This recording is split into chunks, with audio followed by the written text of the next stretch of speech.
उत्तर प्रदेश की 9 विधानसभा सीटों पर उपचुनाव की वोटिंग पूरी हो गई है और अब मतगणना 23 नवंबर को होगी।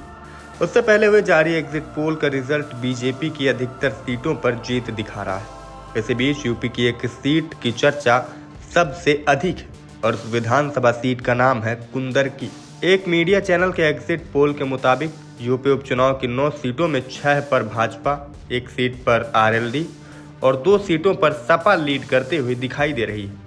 इस एग्जिट पोल में कुंदरकी सीट पर बीजेपी जीतती हुई दिखाई दे रही है। मतलब साफ है कि बीजेपी का तुर्क मुसलमानों की सीट पर राजपूत दांव हिट होता हुआ दिखाई दे रहा है। हालांकि सीट की असली तस्वीर रिजल्ट आने के बाद ही साफ होगी। पश्चिमी यूपी के मुरादाबाद जिले की कुंदरकी सीट का गणित सबसे अलग है।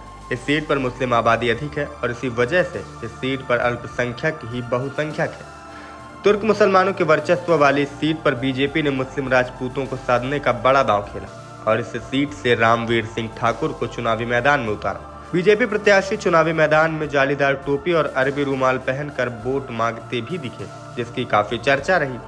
हैरानी वाली बात है कि इस सीट पर 12 प्रत्याशी चुनावी मैदान में थे, जिसमें से सिर्फ बीजेपी प्रत्याशी ही हिंदू था, बाकी सभी 11 प्रत्याशी मुसलमान थे। मीडिया रिपोर्ट्स के अनुसार मुरादाबाद की कुंदरकी विधानसभा सीट पर करीब 62% मुस्लिम वोटर हैं। अगर इनकी संख्या देखी जाए तो करीब 1.5 लाख।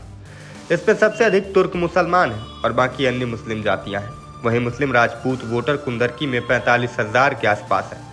कुंदरकी में या तो तुर्क मुस्लिम उम्मीदवार विधायक बने हैं या फिर सहसपुर बिलारी राजघराने से विधायक बने हैं। कुंदरकी सीट के उपचुनाव में इस बार सपा ने पूर्व विधायक हाजी रिजवान को चुनावी मैदान में उतारा था। वहीं बसपा से रफातुल्ला उर्फ छिद्दा, ओवैसी की एआईएमआईएम से मोहम्मद वारिस, चंद्रशेखर आजाद रावण की पार्टी आजाद समाज पार्टी ने हाजी चांद बाबू को अपना प्रत्याशी बनाया था।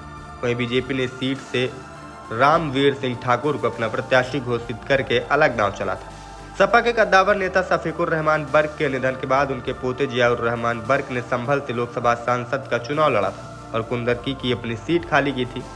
इस सीट पर साल 2022 में जियाउर रहमान बर्क ने चुनाव जीता था। तब उन्होंने बीजेपी के कमल कुमार को हराया था, लेकिन उनके सांसद बन जाने के बाद से ये सीट खाली हो गई थी, जिस पर अब उपचुनाव हुआ है, जिसमें एग्जिट पोल पर बीजेपी को जीतता हुआ दिखाई दे रहा है। एग्जिट पोल से इतर इस सीटों के नतीजे तो 23 नवंबर को सामने आ ही जाएंगे, लेकिन फिलहाल आपकी क्या राय है इस सीट को लेकर, हमें कमेंट सेक्शन पर आप जरूर बताएं। और लगातार खबरों से अपडेट रहने के लिए देखते रहें IBC 24 UP UK।